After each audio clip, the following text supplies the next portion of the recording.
Sobre a felicidade, ela é um pouco complicada de se falar da felicidade, porque a felicidade ela é um desafio. Eu acho que essa é a palavra, é a melhor palavra para você descrever, né? A felicidade com exatidão. A felicidade ela é um desafio, né? A felicidade ela é um caminho permeado de frustração. Se tem uma coisa que você observa hoje na nossa sociedade, é que você vê a tal felicidade sempre mais frustrada do que bem-sucedida. E aqueles que dizem que possuem a felicidade, eles não sabem definir o que é a felicidade. Mas olha que curioso. Como é que você sabe que tem uma coisa que você não sabe o que é?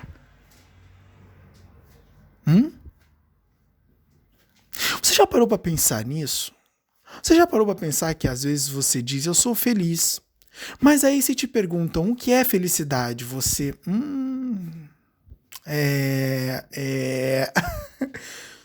Você não sabe o que é. Você não sabe definir o que é isso. Então, quando a gente olha, a gente vê que a verdade é que as pessoas elas desconhecem a felicidade. E muitas vezes elas vão reconhecer a felicidade como certas fontes de prazer e segurança. Olha que interessante. Então a felicidade é não permitir com que as coisas me faltem. E logicamente isso fará com que as pessoas busquem o quê? As riquezas. Por quê? A abundância de matéria me garantirá a impossibilidade de algo faltar. Então, a busca pela riqueza seria uma busca por segurança. Porque a insegurança é a falta. A abundância me deixaria seguro.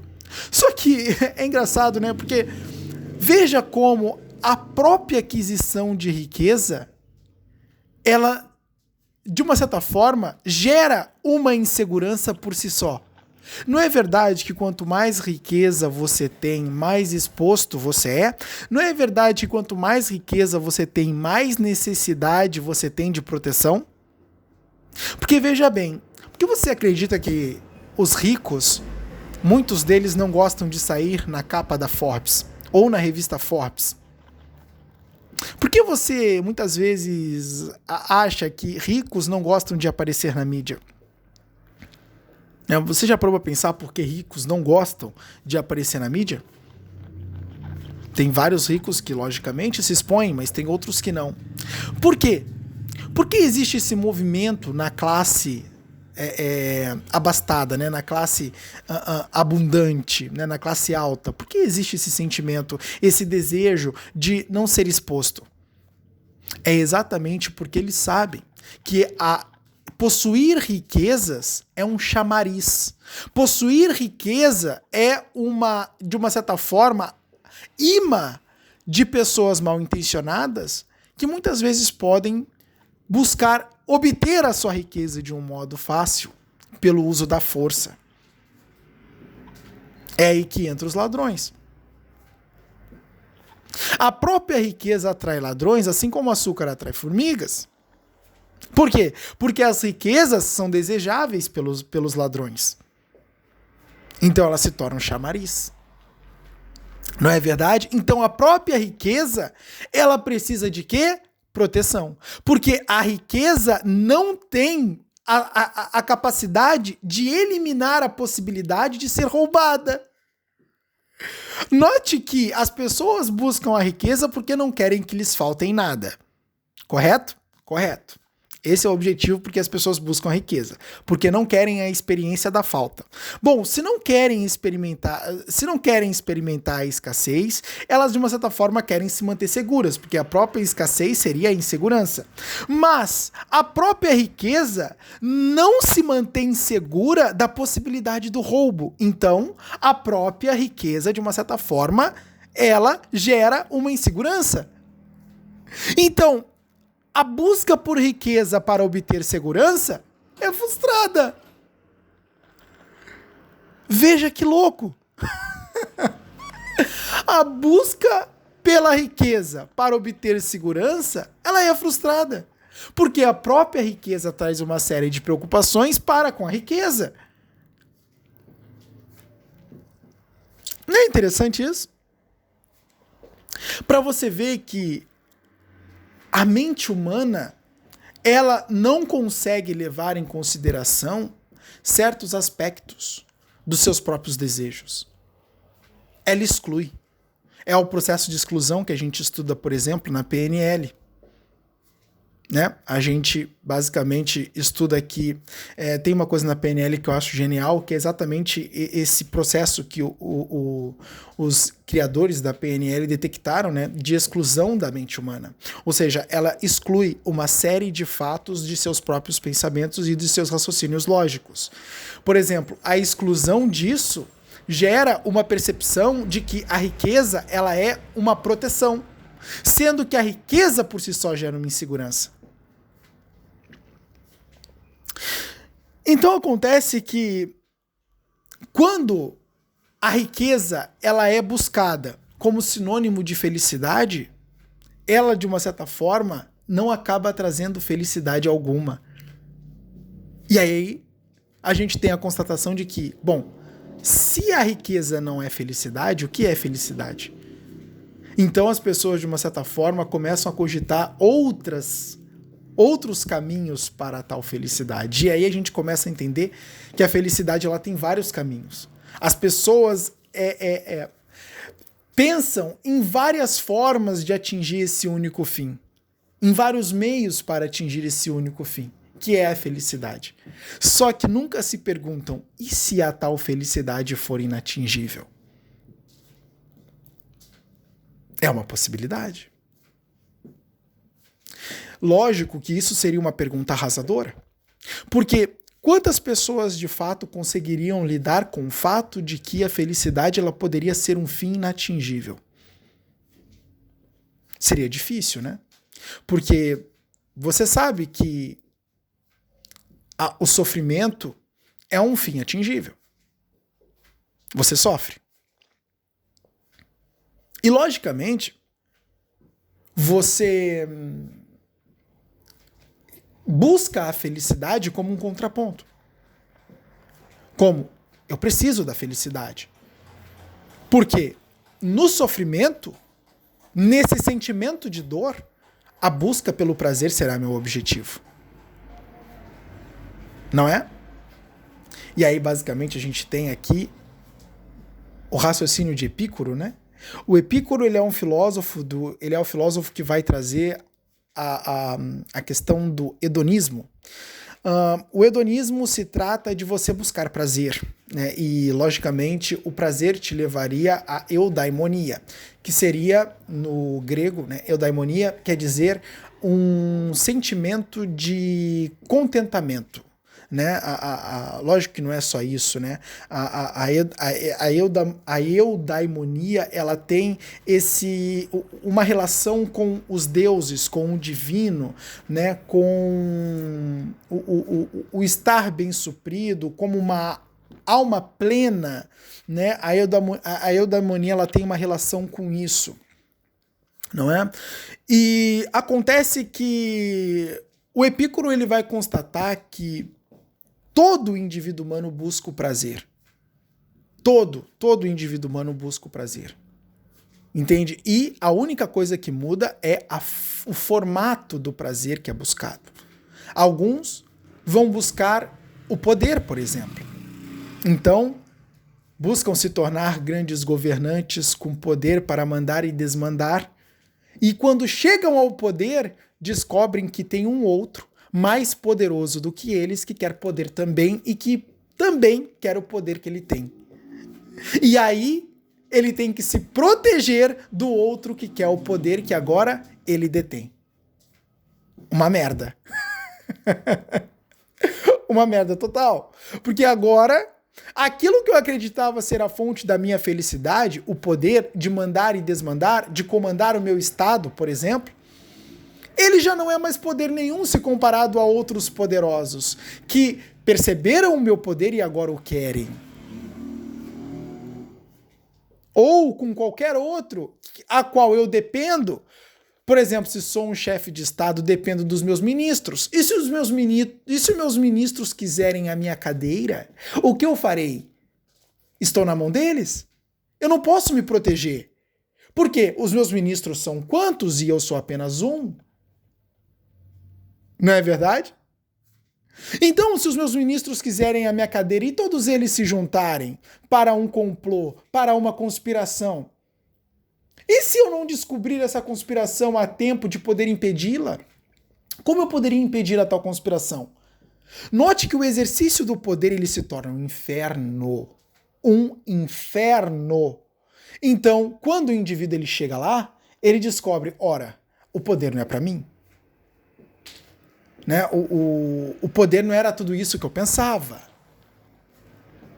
Né? Eu tinha uma outra concepção do poder. Lógico que esse indivíduo é o indivíduo que ele não estava muito por dentro da própria realidade, não é? Mas de qualquer modo, quando o indivíduo ele muitas vezes acredita que a sua felicidade ele está na fama. Ah, então eu quero ser famoso. Ah, eu quero ser famoso, eu quero que todo mundo me conheça o meu trabalho. Não é? Então, ele começa a se tornar famoso, vê que tem um monte de gente o tempo todo falando mal dele, que ele é extremamente criticado, que as pessoas que ele acreditavam que ia adorar o produto do seu trabalho acabam odiando o produto do seu trabalho e falam aos quatro ventos que o produto do seu trabalho não presta e não vale um centavo. E então ele começa o quê? A sentir que a fama não é lá essas coisas. Porque ao passo que tem muita gente que o idolatra, tem muita gente que pisa. E pisa fundo nele. E pisa feio nele. Não é verdade? Então ele acaba, peraí, essa fama não era tudo isso que eu pensava. Porque a própria fama trouxe consigo uma aversão. A própria fama trouxe consigo como é que é a palavra que eu queria usar? Agora, um antagonista.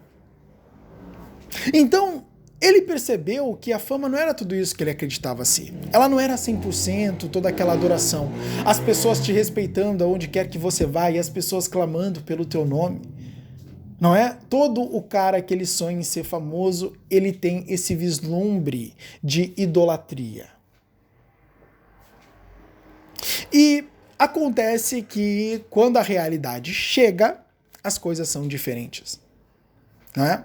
Por isso que o poeta já dizia que a felicidade, quer dizer, a realidade é a rocha onde todos os navios dos sonhadores se chocam e se afundam. Eu não vou dizer o nome desse poeta porque você não vai acreditar quem é. Mas, de qualquer modo, vamos botar aí que é o Boécio. Que aí tem mais credibilidade. Mas, de qualquer modo, acontece que a realidade ela acaba mostrando a verdade sobre as coisas. Né? Então você acredita que em um determinado momento a felicidade é adquirir riquezas. Aí você se torna imensamente rico e vê que alguma coisa falta. Bom, se a felicidade é um sentimento de que nada falta, porque quando algo falta, você sente que não é felicidade, né? Porque, se eu estou buscando felicidade e para atingir este fim, eu preciso de um meio.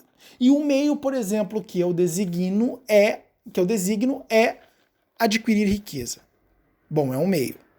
Se o meio não for adquirir riqueza, mas for adquirir fama, é outro meio. Se o meio ele for não adquirir fama, mas adquirir poder, é um outro meio.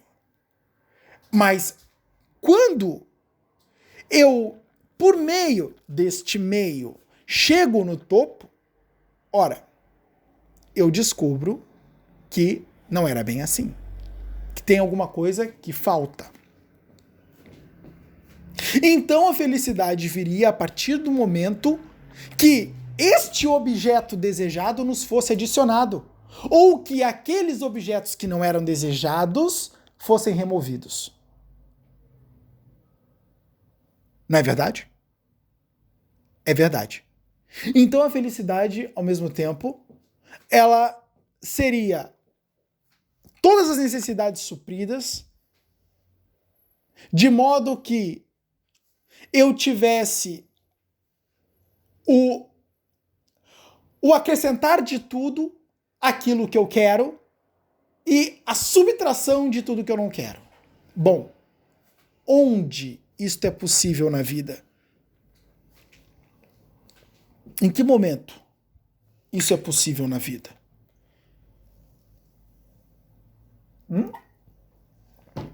Em que momento isso aí é possível na vida? Se você for observar a vida, você vai ver que isso não é possível na vida. E quando você olha a vida, você vê que a única coisa que faz sentido é o quê? Lidar. Eric, como assim lidar? É lidar. Lidar com aquilo que foi adicionado à nossa realidade. Lidar com aquilo que nós desejamos e que possuímos. E lidar com aquilo que nós não desejamos e possuímos.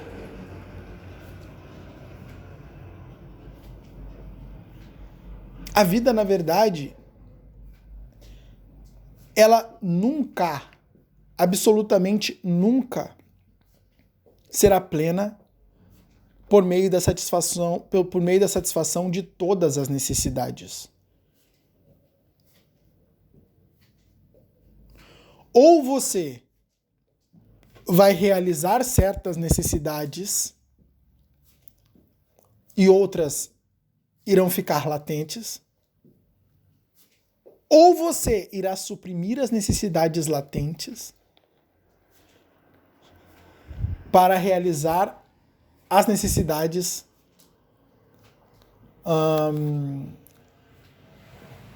para realizar aquilo que você de fato quer realizar.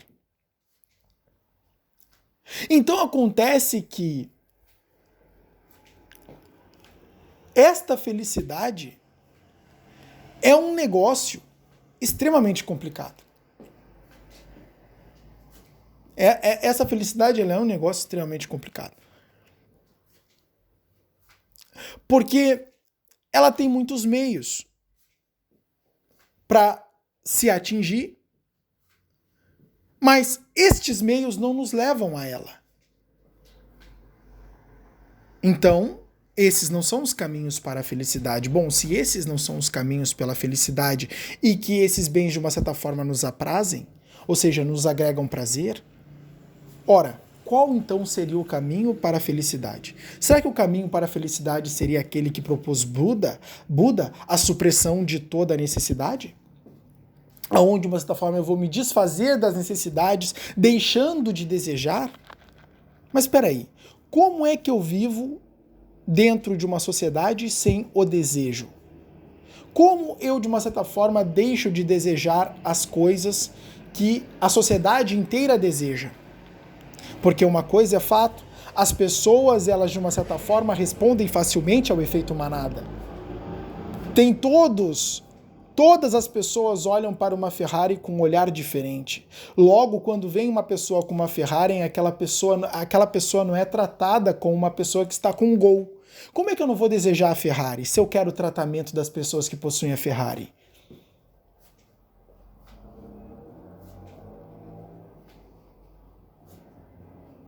Percebe? Difícil é viver suprimindo desejos numa sociedade onde esses desejos são extraordinariamente estimulados. Então, eu tenho as publicidades 24/24, não é? Sempre fazendo eu me conscientizar de que eu preciso de um determinado bem que de fato eu não preciso. Porque se você for parar para pensar, por que eu quero uma Ferrari?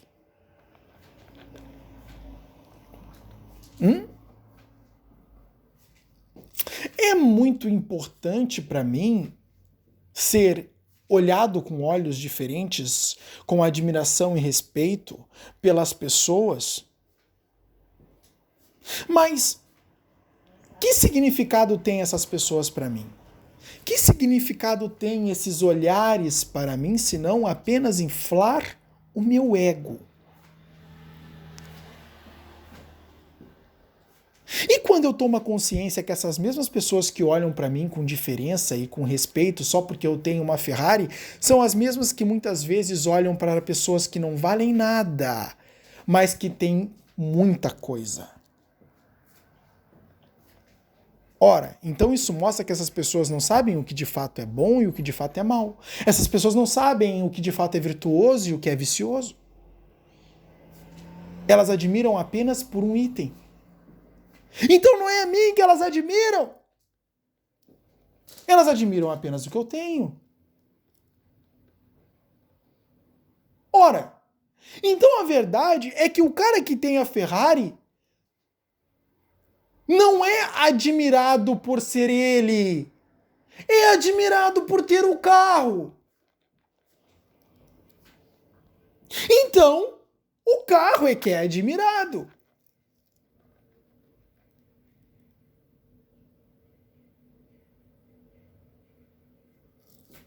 Olha que doideira. Olha que doideira.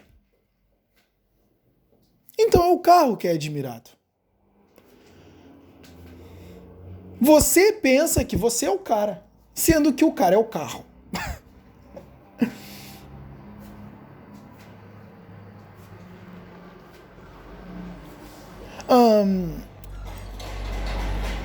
Bom, o cara que acreditou que ter uma Ferrari seria um caminho para a felicidade, vai quebrar a cara.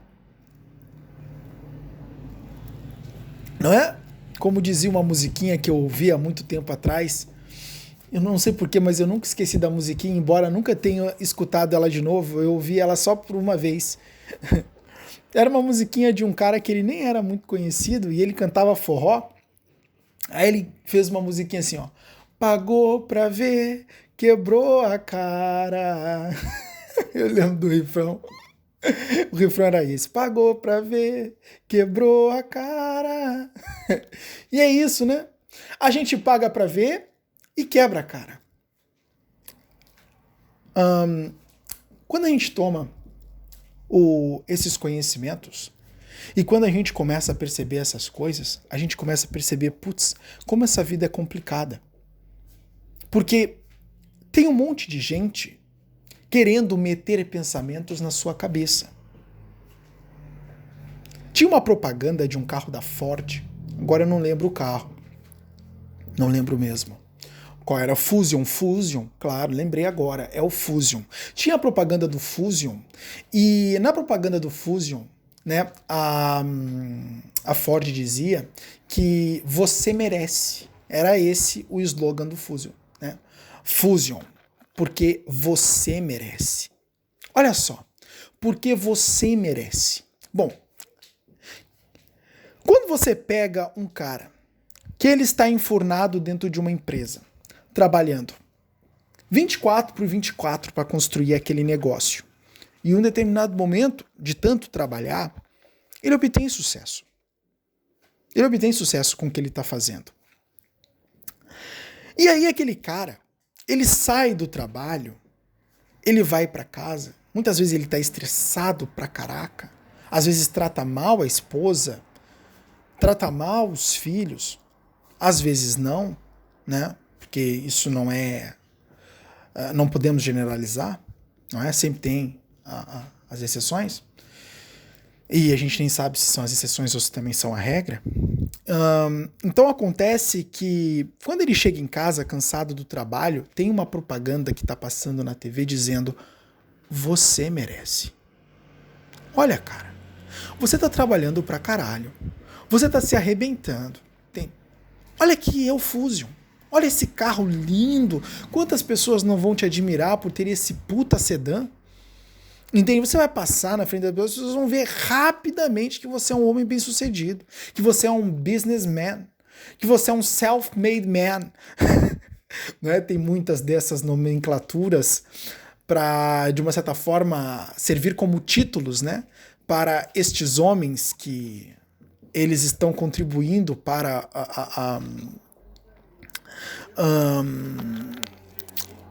para a produção cada vez mais elevada do capitalismo. Nada de errado alguém ter que produzir, mas você vê claramente esses títulos, né?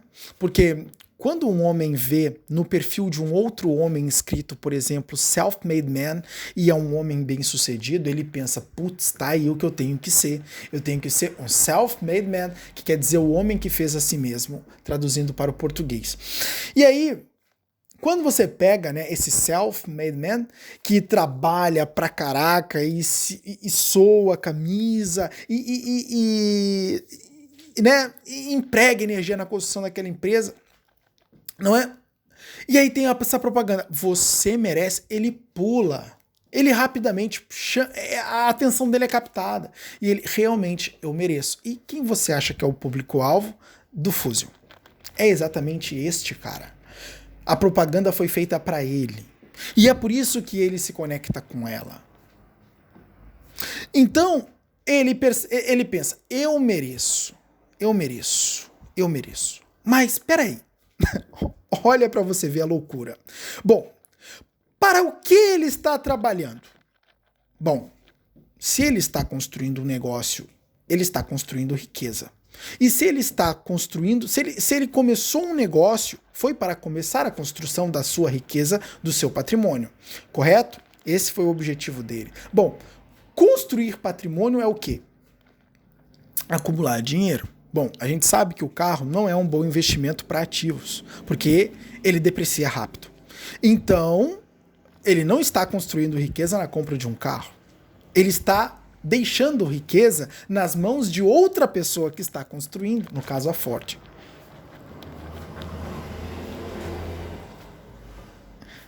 Então, como ele merece?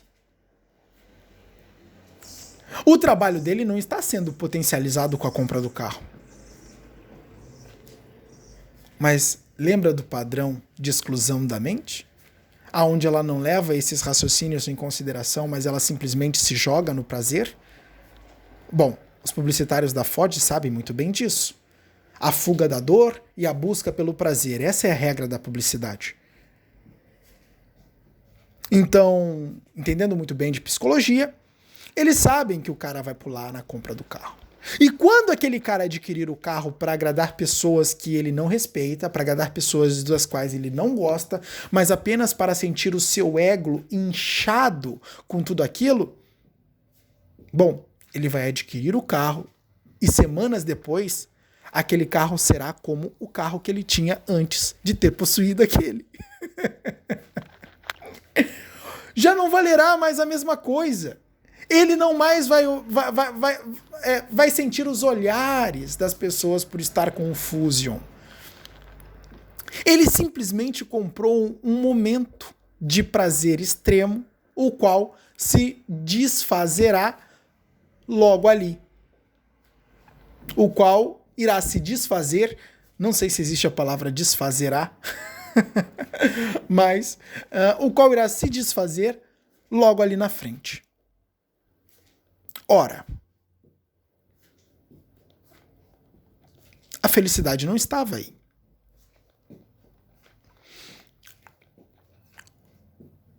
Então, como o indivíduo vai atingir esse sentimento fixo, forte, e que permanece nele como um homem feliz, se Toda vez que ele tem uma alegria, essa alegria se dissipa com o vento.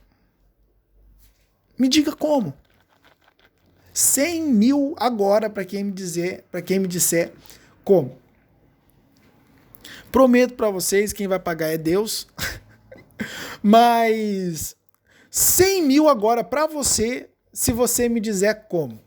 Se você me dizer como isso acontece. Como é que um ser humano ele vai ter um sentimento constante, um ser feliz, tá? Como é que ele será um ser feliz, né? Um ser que está de fato alegre com a sua vida, se as suas alegrias elas se vão tempos depois de serem concretizadas. Como? Bom, parece não haver um meio. Parece não haver um meio. Né? Parece não haver um meio. Então, o que seria a felicidade? Ela não é uma alegria constante, porque a alegria constante não existe, ela é temporária. Ela não é possuir riquezas, porque o ato de possuir riquezas em si gera a necessidade de assegurar esta riqueza em sua posse. Gera preocupações com esta riqueza que não está 100% protegida. Não é? Não é adquirir fama, porque a fama não traz apenas idólatras.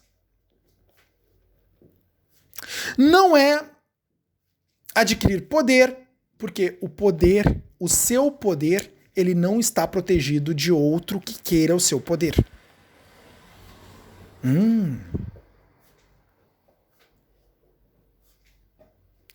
Então, o que é a felicidade?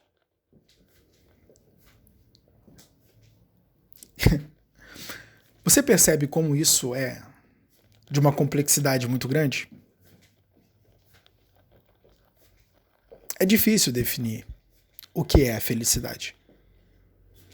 Toda pessoa que diz que é feliz, ela no final das contas não sabe o que está dizendo. Entende? Lógico que ela pode estar sendo falsa com quem ela está falando, né? Ela pode estar mentindo para a pessoa a qual ela está destinando esse discurso de que ela é feliz. Ela pode estar mentindo para si mesma, entende? Numa tentativa desesperada de não trazer à sua consciência os motivos de sua infelicidade. Então ela mente, eu sou feliz. Porque é uma coisa que ela precisa acreditar para não sentir o peso dos motivos que a faz infeliz, não é? E, na verdade, essas duas são a maior parte, ou ela simplesmente está colocando numa balança aquelas coisas que de uma certa forma entristecem e as outras que a alegram, e no final das contas ela percebe que tem mais coisas que a alegram do que entristecem. Então talvez a felicidade seja o desequilíbrio daquilo que alegra e daquilo que entristece, favorecendo o desequilíbrio, favorecendo aquilo que alegra. Então talvez a felicidade seja esse sentimento de que a gente tem mais coisas que nos alegram do que nos entristece. Ou talvez a felicidade possa ser alguma coisa que só aparece quando nós experimentamos a alegria. Tipo aquela pessoa que acorda e diz, hoje estou feliz, mas no outro dia acorda e hoje estou triste.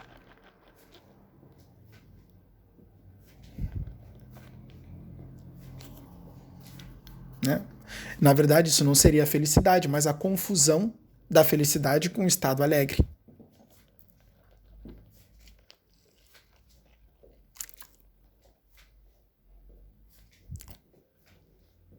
O que é felicidade de fato? Bom, esse áudio não foi para a gente chegar a conclusão nenhuma, mas para fazer você refletir. Eu vou deixar você com essa reflexão, porque ela é válida. E deixa de querer resposta pronta, tá? E passe a querer mais perguntas. E passe a pensar em cima dessas perguntas.